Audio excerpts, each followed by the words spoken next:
Hello students, how are you. आज हम बात करने वाले हैं लाइफ प्रोसेस के बारे में। तो ये चैप्टर है बायोलॉजी का चैप्टर 1, क्लास 10 की बात कर रहे हैं और इसका नाम है लाइफ प्रोसेसेस। आपने ये चैप्टर पढ़ लिया होगा, बहुत सारे स्टूडेंट्स को ये आता होगा। तो आज मैं आपको इसी के बारे में बताने वाला हूँ कि ये चैप्टर कितना इंटरेस्टिंग है और आप इसमें अच्छे मार्क्स सिक्योर कैसे कर सकते हो। चलिए स्टार्ट करते हैं। सबसे पहले इसका नाम आपको पता हो गया, लाइफ प्रोसेसेस। लाइफ मतलब यहाँ पे बात हो रही है लिविंग ऑर्गेनिजम्स की। लिविंग ऑर्गेनिजम्स में कौन कौन हो गई, जैसे बर्ड्स हो गई, अमीबा हो गया, ह्यूमंस हो गए, ठीक है, एनिमल्स हो गए। ये सब क्या है, लिविंग ऑर्गेनिजम्स हैं।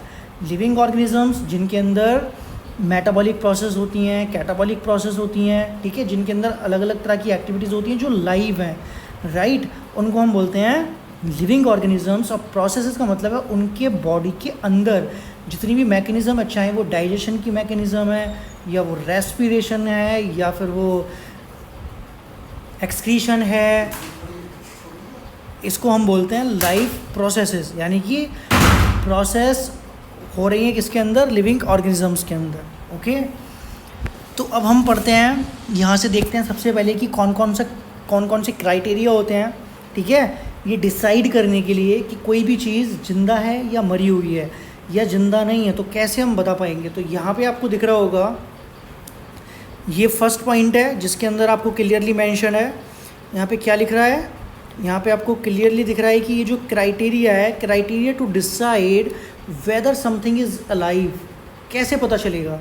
तो इसका मतलब है कि जो भी हम चीज़ें देखते हैं अपने आसपास, फॉर एग्ज़ाम्पल हमने अगर चेयर देखी या हमने वॉल देखी या फिर बॉल देखी, तो हम उसको तो बोलेंगे नहीं भाई ये लाइव है, ये लिविंग ऑर्गेनिज्म है, ठीक है।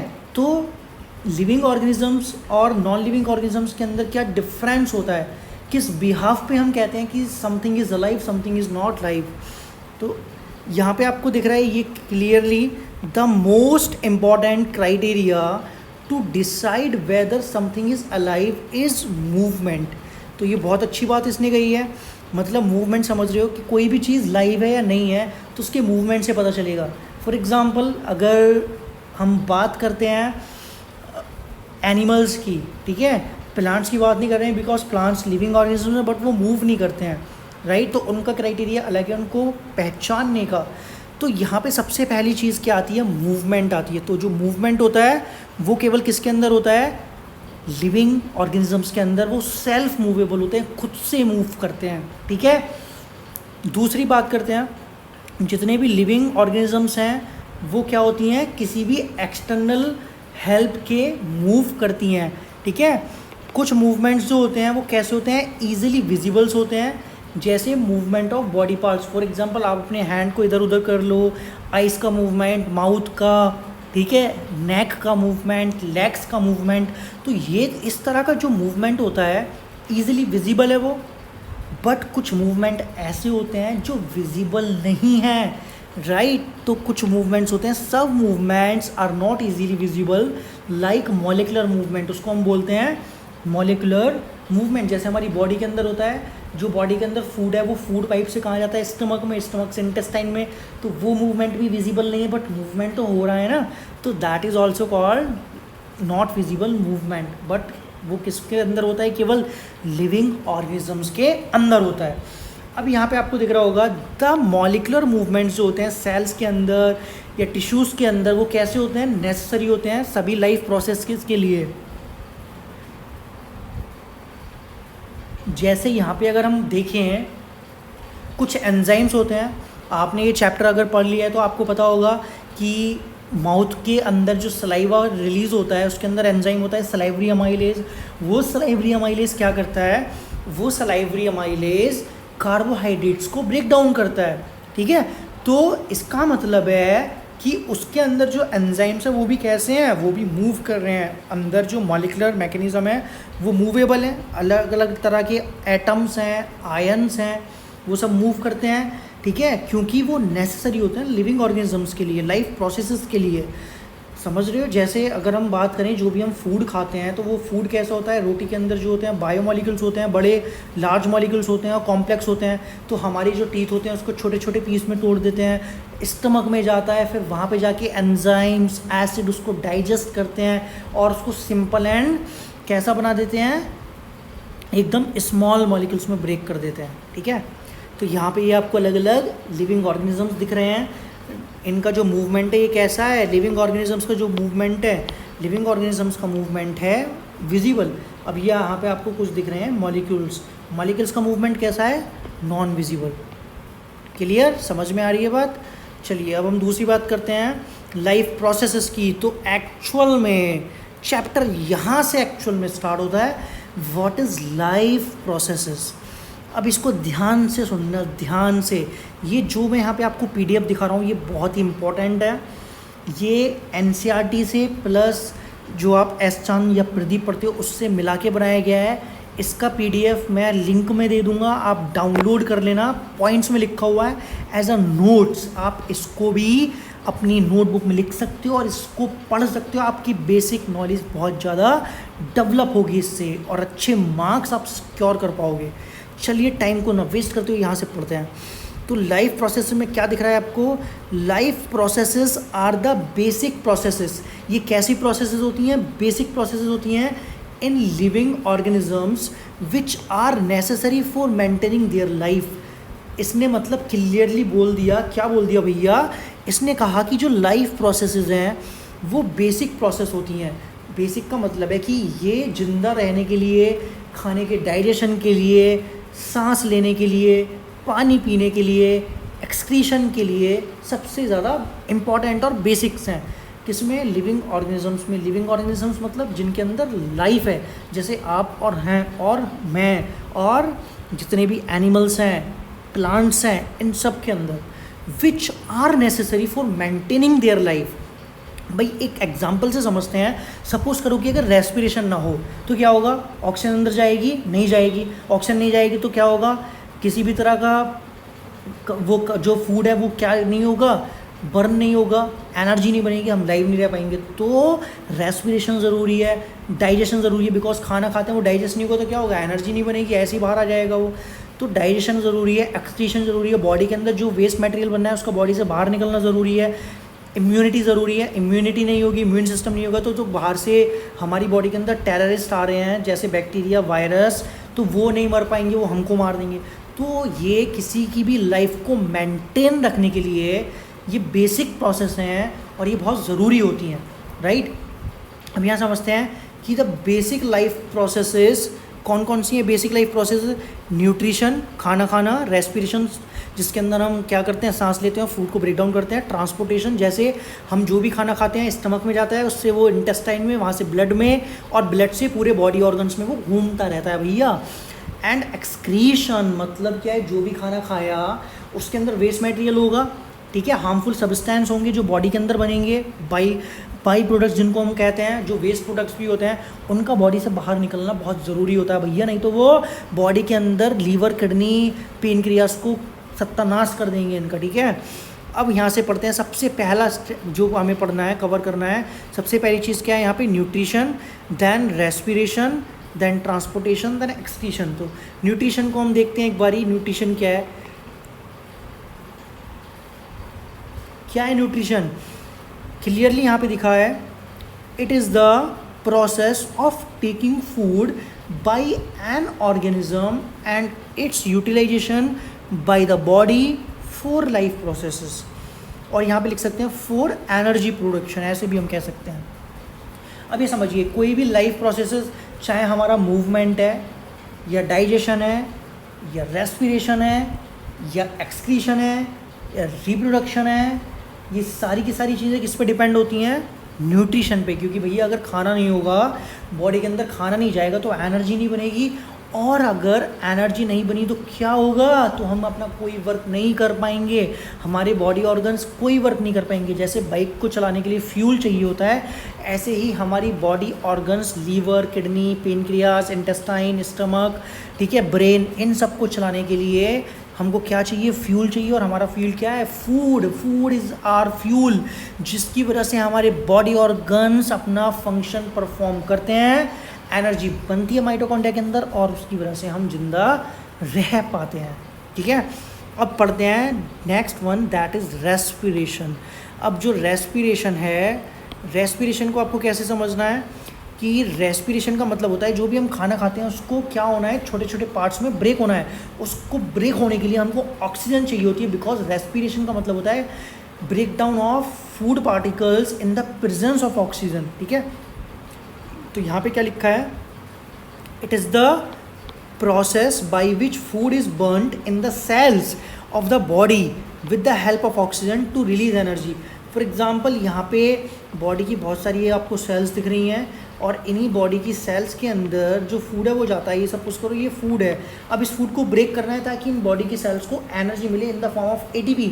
तो ये फूड जो होगा, ये फूड क्या होगा, कम्प्लीटली ब्रेक डाउन होगा। उसके लिए हमें क्या चाहिए, उसके लिए बच्चों हमको चाहिए ऑक्सीजन, क्योंकि अगर ऑक्सीजन नहीं होगी तो फूड का ब्रेक डाउन नहीं होगा। फूड का अगर ब्रेक डाउन नहीं हुआ भैया तो एनर्जी नहीं बनेगी। अंडरस्टैंड।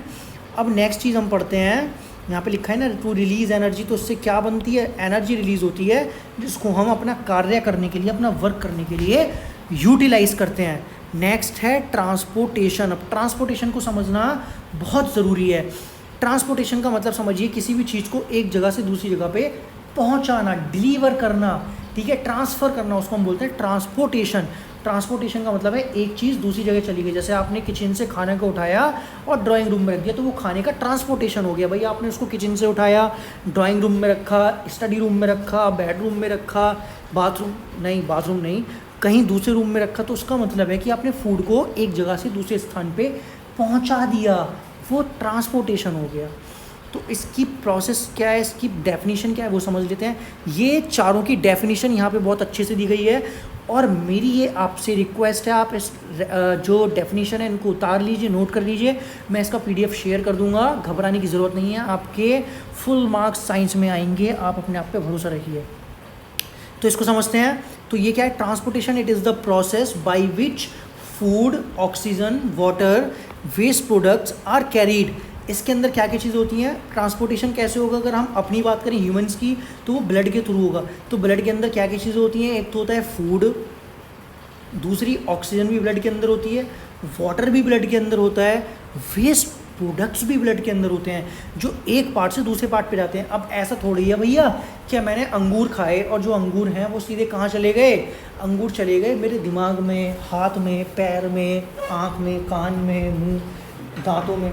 तो जो भी हमने खाना खाया वो खाना कहाँ जाता है, वो खाना जाता है स्टमक के अंदर, स्टमक से जाता है वो इंटेस्टाइन में, इंटेस्टाइन में डाइजेस्ट होने के बाद छोटे छोटे जो पार्टिकल्स बनते हैं वो एब्जॉर्ब होते हैं, एब्जॉर्ब होके जाते हैं ब्लड में, फिर ब्लड इनको कैरी करके लेके जाता है ब्रेन तक।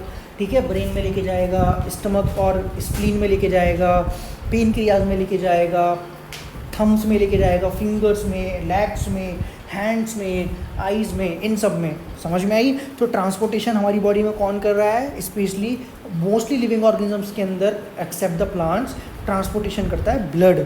ठीक है, प्लांट्स के अंदर हो जाते हैं टिश्यूज़ जो जाइलम एंड फ्लोएम होते हैं, उसको हम आगे पढ़ेंगे। तो यहाँ पे आपको समझ में आ गया, राइट। अब यहाँ पे और अच्छी सी चीज़ें क्या है समझने वाली, वो मैं आपको बता देता हूँ। एक्सक्रीशन की अगर हम बात करें, जो एक्सक्रीशन होता है, एक्सक्रीशन कैसी प्रोसेस है, ये एक ऐसी प्रोसेस है जो हमारी बॉडी से वेस्ट प्रोडक्ट को रिमूव करती है। यहाँ पे क्लियरली दिख रहा है, it is the process by which waste products are remove from the body. तो ये सबसे अच्छी डेफिनेशंस हैं, और ये मेरी आपसे फिर रिक्वेस्ट है, प्लीज़ आप इन डेफिनेशंस को अच्छे से पढ़िए, एक एक लाइन की हैं, ताकि आपको इनका बेसिक कॉन्सेप्ट समझ में आ पाए।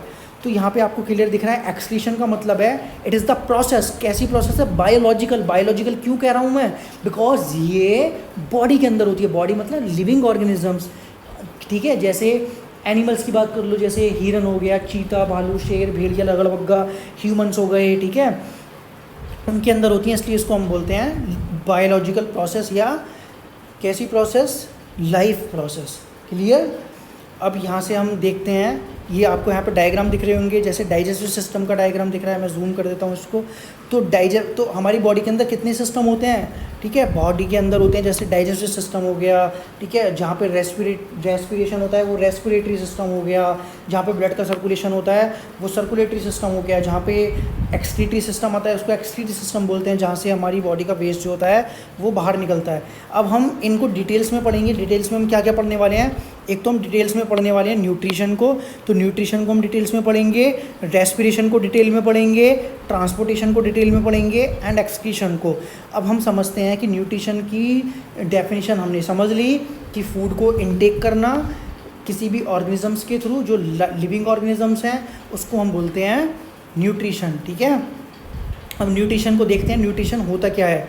तो न्यूट्रिशन क्या है, यहाँ पे आपको फिर से वो क्लियर दिख रहा है, nutrition is the process of taking food, किसके through, by an organism and its utilization by the body to build the body, for growth, to repair the damage parts of the body and for energy. मतलब हमें nutrition की ज़रूरत क्यों पड़ती है, हम food क्यों लेते हैं, फूड हम इसलिए लेते हैं जिससे कि हमारी क्या होगी, बॉडी बने। बॉडी बनने से मतलब समझ रहे हो कि हमारा वेट इंक्रीज़ होगा, हमारी हाइट इंक्रीज़ होगी, क्योंकि जो छोटा बेबी होता है अगर उसको फूड नहीं मिलेगा तो ग्रो नहीं कर पाएगा। तो फूड ग्रो करने के लिए बहुत ज़रूरी होता है। और किसके लिए ज़रूरी होता है फूड, जो पार्ट डैमेज हो गया, सपोज़ करो किसी को चोट लग गई, वुंड हो गया, तो उसको वुंड हील होता है, तो वो एनर्जी कहाँ से आती है, वो एनर्जी फूड से ही तो आती है, ठीक है। या फिर हम और कह सकते हैं कि हमारी बॉडी को वर्क करने के लिए अगर हम मूव कर रहे हैं तो मूव क्यों कर रहे हैं, बिकॉज एनर्जी है। एनर्जी क्यों है, बिकॉज हमने खाना खाया है, एटीपी बनी है। अगर हम बहुत दिनों से खाना नहीं खाएं तो क्या हम मूव कर पाएंगे, नहीं, हमारी हालत ही नहीं होगी चलने लायक, समझ रहे हो। तो न्यूट्रिशन बहुत ज़रूरी होता है किसी भी लाइफ प्रोसेस को स्टार्ट करने के लिए, किसी भी लिविंग ऑर्गेनिज्म को मूवेबल बनाने के लिए जो न्यूट्रिशन है वो कैसा होता है, बहुत ज़्यादा इंपॉर्टेंट होता है। अब यहाँ पे आपको क्लियरली एक चीज़ और दिख रही है कि जो लाइफ है अर्थ पे वो डिपेंड्स होती है कार्बन बेस्ड मॉलिक्यूल्स पे, मतलब हम ऑर्गेनिक मॉलिक्यूल्स पे डिपेंड हैं। ऑर्गेनिक मॉलिक्यूल समझते हो जिनके अंदर कार्बन है, जैसे ग्लूकोज हो गया, तो ग्लूकोज क्या एक ऑर्गेनिक मॉलिक्यूल है। ग्लूकोज का फॉर्मूला आपको पता है ना, क्या होता है ग्लूकोज का फॉर्मूला, दैट इज़ C6H12O6। तो यहाँ पे भी आपको कार्बन दिख रहा है, तो हमारा जो मेजर पोर्शन है वो क्या है, ग्लूकोज है, क्योंकि प्लांट्स क्या करते हैं, फोटोसिंथेसिस में ग्लूकोज बनाते हैं, और हम भी क्या करते हैं, हम प्लांट से अपना फूड जो है ऑब्टेन करते हैं, ठीक है, चाहे वो दाल है या चावल है या आलू है या खीरा तोरई है। यहाँ समझिए कि जो मोस्ट ऑफ द फूड होता है वो क्या होता है, कार्बन बेस्ड होता है, ठीक है। और जो आउटसाइड रॉ मटेरियल्स होते हैं जिसके जो लिविंग ऑर्गेनिजम्स यूज़ करते हैं वो क्या होता है, food, water and air.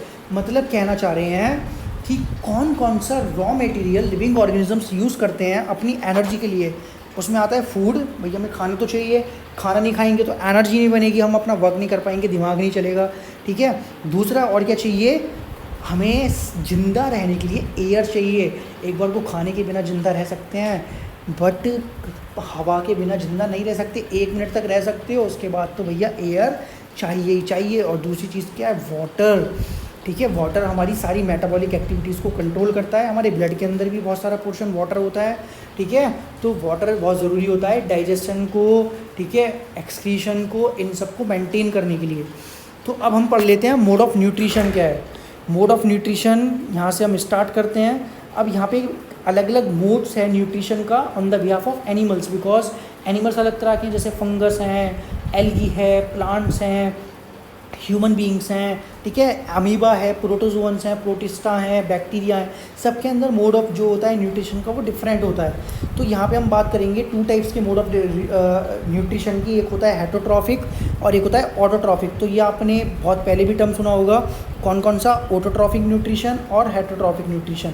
Autotrophic nutrition वो होता है बच्चों जिसके अंदर प्लांट्स जो होते हैं या कोई भी ऐसे ऑर्गेनिज्म जो अपना खाना खुद बनाए, उसको हम कहते हैं ऑटोट्रॉफिक न्यूट्रिशन। अब ऐसा नहीं है कि आप अपना खाना किचन में जाके खुद बनाने लग जाओ तो आपका जो न्यूट्रिशन है वो ऑटोट्रॉफिक हो गया। खुद बनाने का मतलब है कि बॉडी के अंदर ही बनना चाहिए वो खाना। तो जैसे प्लांट्स होते हैं, प्लांट्स क्या करते हैं, प्लांट्स बाहर से कुछ नहीं लेते, वो केवल इनऑर्गेनिक मटेरियल लेते हैं, जैसे पानी होता है, और पानी के साथ साथ कार्बन डाइऑक्साइड होती है, सॉइल होती है, सनलाइट होती है। इन सब की प्रेजेंस में प्लांट्स क्या करते हैं, अपना खाना बनाते हैं, जिसको हम बोलते हैं ग्लूकोज। और जो ग्लूकोज होता है वो प्लांट्स स्टोर करके रखते हैं उस ग्लूकोज को in the form of starch. बाद में हम वो प्लांट से, चाहे वो आलू है, भिंडी है, तोरई है, करेला है, ठीक है, या टमाटर है, या चावल है, तो हम उससे ले लेते हैं, गेहूँ है, इस तरह से। तो मोड ऑफ न्यूट्रिशन कितने टाइप्स का हो गया? 2 टाइप्स का हो गया। तो यहाँ पे आपको क्लियरली दिख रहा है, इस जगह पे लिखा है मोड ऑफ न्यूट्रिशन। तो सबसे पहले हम बात करेंगे ऑटोट्रॉफिक मोड ऑफ न्यूट्रिशन की, तो यहाँ पे हम इसको हाईलाइट कर देते हैं। तो आज का ये जो हमारा चैप्टर है दैट इज़ लाइफ प्रोसेसेस, और अभी हम बात कर रहे हैं न्यूट्रिशन की। न्यूट्रिशन में भी हम बात कर रहे हैं ऑटोट्रॉफिक न्यूट्रिशन की, तो ध्यान से इसको देखिएगा। अब जो ऑटोट्रॉफिक न्यूट्रिशन होता है, इसका मतलब ही क्या है कि खुद से बनाना। ऑटो मतलब सेल्फ प्रिपरेशन करना फूड की। अब यहाँ पे देखो, ये न्यूट्रिशन होता है जिसके अंदर जो ऑर्गेनिजम्स होते हैं वो प्रिपेयर करते हैं फूड को, किसके थ्रू? खुद के थ्रू, ठीक है, खुद से बनाते हैं। और क्या क्या चीज़ों की ज़रूरत होती है उनको? सिंपल इनऑर्गेनिक सब्सटेंस चाहिए, जैसे मैंने बताया था कार्बन डाइऑक्साइड चाहिए होती है इनको वाटर चाहिए होता है, और इनको सनलाइट चाहिए होती है, एंड क्लोरोफिल तो प्लांट्स के अंदर होता ही है, जिसकी वजह से प्लांट्स ग्रीन कलर के दिखते हैं। तो ये जब ये चारों चीज़ें होती हैं, कौन कौन सी चीज़ें? एक तो इसके अंदर आ गई कार्बन डाइऑक्साइड, एक इसके अंदर आ गया वाटर, एक इसके अंदर आ गई सॉइल भी हमको चाहिए होती है, और सनलाइट। तो ये चारों चीज़ों की रिक्वायरमेंट होती है, तब जाके फूड का फॉर्मेशन होता है प्लांट्स के अंदर, इसलिए उनको हम बोलते हैं ऑटोट्रॉफिक मोड ऑफ न्यूट्रिशन जो है वो प्लांट्स शो करते हैं। और कुछ बैक्टीरिया भी होते हैं। अब यहाँ पे आपको क्या दिख रहा होगा?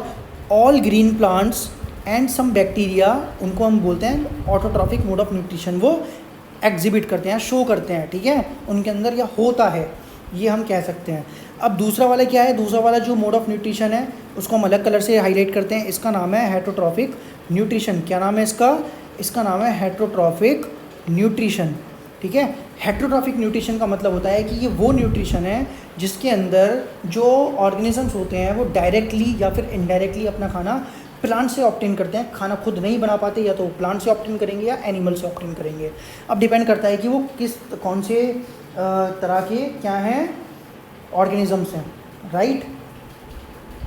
अब यहाँ पे समझिए, ये कौन सा न्यूट्रिशन है? It is the nutrition in which organisms get their food. कहाँ से लेते हैं? डायरेक्टली और इनडायरेक्टली फ्रॉम द प्लांट्स। मतलब डायरेक्टली समझ लो, जैसे अगर हम अपनी बात करें तो हम डायरेक्टली प्लांट्स पर डिपेंड हैं, वेजिटेबल्स के लिए, सीरियल्स के लिए, दाल के लिए। और जो अगर हम बात करें लॉयन की, लॉयन किस पे डिपेंड होता है? गॉट पे या एनिमल्स पे, बट वो प्लांट्स पे डिपेंड है इनडायरेक्टली, बिकॉज अगर गॉट प्लांट नहीं खाएगी, ठीक है, हिरन, जिराफ, गाय, भैंस, अगर ये प्लांट्स नहीं खाएंगे तो फिर क्या होगा? ये ज़िंदा नहीं रह पाएंगे, तो शेर ज़िंदा नहीं रह पाएंगे। तो शेर किस तरह से डिपेंड है प्लांट्स पे? इनडायरेक्टली, क्योंकि उसको क्या चाहिए? उसको चाहिए हिरन चाहिए, और काऊ चाहिए, बफेलो चाहिए, ठीक है, जिराफ चाहिए, इस तरह से। अब यहाँ पे आपको समझ में आ गया कि इसके एग्जांपल्स क्या होने चाहिए।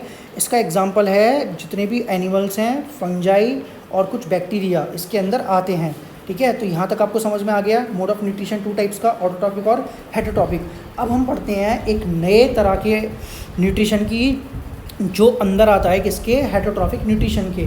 तो जो हेटरोट्रॉफिक न्यूट्रिशन होता है इसकी भी कैटेगरीज होती हैं। अब हम उन कैटेगरीज़ की बात करेंगे। सबसे पहली जो कैटेगरीज आती है इसके अंदर, ठीक है, कौन कौन सी कैटेगरीज हैं? 3 तरह की मेन कैटेगरीज होती हैं। तो यहाँ पे आपको क्लियरली दिख रहा है 3 मेन टाइप्स ऑफ कैटेगरीज या फिर हेटरोट्रॉफिक न्यूट्रिशन प्रेजेंट होता है। अब उसमें कौन कौन सा है? तो सबसे पहले जो आता है इसके अंदर वो आता है सैप्रोफिटिक, देन आता है पैरासिटिक, उसके बाद आता है होलोजोइक, राइट। होलोजोइक के बाद फिर क्या आता है? देन आता है, हाँ 3 ही आते हैं, saprophytic, parasitic and holozoic nutrition. तो ये जो तीनों न्यूट्रिशन होते हैं, ये तीनों न्यूट्रिशंस के एग्जाम्पल अलग हैं। ऐसा नहीं है कि किसी भी ऑर्गेनिज्म में कोई भी न्यूट्रिशन होता है, नहीं होता, ठीक है। जैसे अगर हम सैप्रोफिटिक की बात करें, सैप्रोफिटिक मोड ऑफ न्यूट्रिशन जो होता है, ये सैप्रोफिटिक मोड ऑफ न्यूट्रिशन क्या करता है? ये फंगस के अंदर होता है। जो फंगस होती है ना, फंगस आपने देखा होगा सड़ी गली चीज़ों पे वो ग्रो करती है। तो कोई भी ऐसा ऑर्गेनिज्म जो सड़ी गली चीज़ों को खाता है उसको बोलते हैं सैप्रोफाइट, ठीक है, जो dead and decay organic matter पे रिलाई करता है अपनी एनर्जी के लिए। ये क्या करती हैं फंगस? सबसे पहले ये खाने को डाइजेस्ट करती हैं, फिर उसको कंज्यूम करती हैं। और हम क्या करते हैं? हम पहले कंज्यूम करते हैं, फिर खाने को हम डाइजेस्ट करते हैं। तो ये कैसे करती हैं? फॉर एग्जांपल सपोज़ करो कि यहाँ पे बहुत सारा डेड ऑर्गेनिक मैटर है, ठीक है, ये बहुत सारा आपको डेड ऑर्गेनिक मैटर दिख रहा है। ये मैं इसको ऐसे ही बना रहा हूँ नॉर्मल वे में। और ये डेड एंड डिके क्या है? Organic matter. इसको हम यहाँ लिख देते हैं डेड एंड डिके मैटर। कौन सा मैटर है ये? Organic matter. अब यहाँ पे एक ये छोटी सी क्या है, यहाँ पे ये फंगस, अब इस फंगस को क्या करना है, इस फंगस को इस फूड को कंज्यूम करना है। अब ये फंगस फूड को कंज्यूम कैसे कर सकती है, तो इसके पास दो ऑप्शंस हैं, ठीक है। इसके पास ऑप्शन क्या है, एक ऑप्शन तो ये कि ये इसको ऐसे ही डायरेक्टली खाए, बट ये डायरेक्टली इसको खा नहीं पाएगी बिकॉज ये जो है बड़ा लार्ज है, ठीक है। कैसा कॉम्प्लेक्स है, ये लार्ज है और ये साइज़ में कैसी है, छोटी है, तो ये खा नहीं पाती है। तो फंगस क्या करती है, ये एक एंजाइम रिलीज़ करती है बहुत सारे, ठीक है। ये क्या करती है, बहुत सारे एंजाइम रिलीज़ करती है। ये एंजाइम्स क्या करते हैं, इसके सराउंडिंग्स आ जाते हैं, जो dead and decay organic matter है, इसके सराउंडिंग्स आते ही ये इसको छोटे छोटे पीस में ब्रेक कर देते हैं। अब ये छोटे छोटे पीस दिख रहे हैं आपको, ये छोटे छोटे जो पीस हैं, ये छोटे छोटे पीस किसके हैं पता है, ये छोटे छोटे पीस आपको दिख रहे हैं dead and decay organic matter के, जिसको इन फंगस ने क्या किया है, ब्रेक डाउन किया है। अब ये फंगस क्या करेगी, अब इसको ये इजीली कंज्यूम कर सकती है और ये जो सारा का सारा फूड है ये इसके अंदर आ जाएगा और ये इस तरह से अपने फूड को ले सकती है। इसलिए इसको हम बोलते हैं saprophytic mode of nutrition. Clear. अब हम यहाँ पे समझते हैं नेक्स्ट वन क्या है, दैट इज़ पैरासिटिक। पैरासिटिक मतलब होता है कि कोई भी ऑर्गेनिजम्स दूसरे ऑर्गेनिज्म से अपना खाना लेते हैं। जैसे इसका सबसे अच्छा एग्जांपल होता है जूं, जो सर में जूं हो जाती है ना, जिसको हम बोलते हैं लाइस। तो जो सर में जूं होती हैं वो parasitic mode of nutrition show करती हैं। मतलब क्या होता है पैरासिटिक मोड ऑफ न्यूट्रिशन का, क्योंकि वो हमें बिना किल करे हमारे बालों से जो हेयर फॉलिकल्स होती हैं वहाँ से ब्लड को सक करती रहती हैं, तो इसलिए इनको बोलते हैं पैरासिटिक। कुछ प्लांट्स होते हैं जैसे अमरबेल हो गई, जो प्लांट से अपना खाना खुद से ना बना के प्लांट से लेती है। होलोजोइक होता है जिसमें हम सॉलिड फूड को कंज्यूम करते हैं। अब इनके टाइप्स आ गए, इनके टाइप्स को हम डिटेल में स्टडी कर लेते हैं। सबसे पहला जो न्यूट्रिशन है दैट इज़ सैप्रोफिटिक। तो इसकी डेफिनेशन बहुत अच्छे से यहाँ पे बताई गई है। ये ऐसा न्यूट्रिशन होता है जिसके अंदर जो ऑर्गेनिजम्स होते हैं वो अपना फूड कहाँ से लेते हैं, डेड एंड डिके ऑर्गेनिजम्स से, ठीक है, या ऑर्गेनिक मैटर से। उसके बाद क्या होता है, ये they break down the food material outside their body and then absorbs it. मैंने क्या बताया था कि वो अपने फूड को सबसे पहले ब्रेक डाउन करते हैं छोटे छोटे पीस में, फिर उसको एब्जॉर्ब करते हैं। और हम क्या करते हैं, हम पहले उसको कंज्यूम करते हैं फिर उसको डाइजेस्ट करते हैं, लेकिन ये पहले ही डाइजेस्ट कर लेते हैं, बाद में एब्जॉर्प्शन करते हैं। अब यहाँ पे आपको समझिए, इसके एग्जांपल है मशरूम। मशरूम क्या होती है, फंगस है। ब्रेड मोल्ड, जो आप देखते हो ब्रेड होती है ना, ब्रेड पे फुई लग जाती है, कवक, उसको बोलते हैं ब्रेड मोल्ड, ठीक है। राइजोपस होता है इसका साइंटिफिक नेम। ईस्ट होती है जो बवरेज इंडस्ट्रीज़ में और बेकरी इंडस्ट्रीज़ में यूज़ करते हैं। कुछ बैक्टीरिया होते हैं जो सैप्रोफिटिक होते हैं, सड़ी गली चीज़ों पे यूटिलाइज अपना ग्रो करते हैं, ठीक है। नेक्स्ट आता है पैरासिटिक न्यूट्रिशन। पैरासिटिक न्यूट्रिशन क्या है, ये वो न्यूट्रिशन होता है जिसके अंदर जो ऑर्गेनिजम्स होते हैं, ये ऐसा न्यूट्रिशन है जिसके अंदर क्या होते हैं, ऑर्गेनिजम्स होते हैं, वो क्या करते हैं, अपना फूड लिविंग ऑर्गेनिजम्स से लेते हैं, जिसको हम बोलते हैं होस्ट, जिसमें ये उनको किल नहीं करते हैं। मतलब क्या है, parasitic nutrition is the nutrition जिसके अंदर ऑर्गेनिज्म दूसरे होस्ट से या दूसरे ऑर्गेनिज्म से अपना खाना लेगा, उसको बिना मारे। कस्कुटा ये अमरबेल है जो मैं बता रहा था, जो प्लांट्स के अंदर होती है। ऑर्किड्स हो गए, टिक्स हो गई। टिक्स मतलब जो कुत्तों बिल्लियों पे आपने देखी होंगी टिक्स हो जाती हैं, उनका खून चूसती रहती हैं, गाय भैंसों पे दिखती हैं। लाइस मतलब जूं हो गई जो हमारे सर में रहती हैं। लीच जोक जो खून चूसती है, ठीक है। राउंड वर्म हो गए जो पेट के अंदर चले जाते हैं। टेप वर्म हो गए। प्लाज्मोडियम हो गया, जो प्लाज्मोडियम क्या है, जो प्लाज्मोडियम मलेरियल पैरासाइट होता है, ये वो पैरासाइट है, ठीक है। तो पैरासाइट्स क्या करते हैं, अपना फूड कहाँ से लेते हैं, होस्ट से, बिना उनको किल करे। नेक्स्ट है और लास्ट है न्यूट्रिशन का जो पार्ट है, that is holozoic nutrition. Holozoic nutrition क्या होता है बच्चों, इसके अंदर सबसे इंपॉर्टेंट है कि ये ऐसा न्यूट्रिशन है, it is the nutrition in which organisms take food, जिसके अंदर ऑर्गेनिजम्स क्या कर रहे हैं, फूड टेक कर रहे हैं directly and then digest and absorb it. उसको फिर क्या करते हैं, डाइजेस्ट करते हैं, देन एब्जॉर्ब करते हैं। तो समझ में आ गया। तो होलोजोइक न्यूट्रिशन क्या है, एक तरह का न्यूट्रिशन है जिसके अंदर अगर हम अपनी बात करें तो हम उसको किस फॉर्म में लेते हैं, डायरेक्टली सॉलिड फॉर्म में लेते हैं, सेमी सॉलिड फॉर्म में कह सकते हो, और उसको डाइजेस्ट करते हैं, फिर एब्जॉर्ब करते हैं, जैसे amoeba, paramecium, birds, fishes and humans, right. जैसे यहाँ पे आपको दिख रहा है ये फूड है, ये इसको अमीबा क्या कर रहा है, इसको डायरेक्टली इनटेक कर रहा है, ठीक है। तो इस तरह का, और ये जो आपको दिख रही है ये अमरबेल है, ये इस तरह प्लांट के ऊपर चारों तरफ लिपट जाती है, यहाँ से अपना फूड कंज्यूम करती है। ये हो गई फंगस, जो यहाँ पे आपको दिख रहा होगा, ये सड़ी गली चीज़ों पे, यहाँ पे सड़ी गली चीज़ें हैं और यहाँ पे ये ग्रो कर रही है, यहाँ से ये अपना फूड को कंज्यूम कर रही है, एब्जॉर्ब कर रही है। समझ में आ गया। तो ये था न्यूट्रिशन इन एनिमल्स। अब जो नेक्स्ट है that is nutrition in plants. तो आज के लेक्चर में इतना ही न्यूट्रिशन इन एनिमल्स हमने पढ़ा। आई होप ये आपको समझ में आ गया होगा। और ये जो मैंने आपको पढ़ाया है, ये जो बहुत अच्छे से नोट्स हैं, पॉइंट्स में हैं, इजी टू रिमेंबर हैं और आपको अच्छी मार्क लाने में हेल्प करेंगे। तो प्लीज़ इनको अच्छे से पढ़िए, जूम करके देखिए। मैं ये PDF डाउनलोड उसमें डिस्क्रिप्शन में दे दूँगा, लिंक में आप इस PDF को डाउनलोड कर सकते हैं, इसको पढ़ सकते हैं, ठीक है। ये PDF पढ़ना थोड़ा इजी हो जाता है क्योंकि बुक में बहुत ज़्यादा कंटेंट दिया होता है जिसकी ज़रूरत नहीं पड़ती है। ये जो नोट्स हैं वो NCERT से बनाए गए हैं। NCERT are the must books to read for your board examination. तो अभी से आप अपनी तैयारी स्टार्ट कर दो। अब से डेली मैं 10th क्लास की वीडियोस डालूंगा और जल्दी हम सिलेबस को कवर करेंगे। आई होप 1-2 दिन में ये चैप्टर कवर हो जाएगा फटाफट से, ठीक है। तो कल अब नेक्स्ट जो वीडियो आने वाली है वो आएगी यहाँ से, न्यूट्रिशन इन प्लांट्स, क्लियर है। तो जब तक आप इसको देखिए वीडियोज़ को, उसको पढ़िए और थैंक यू।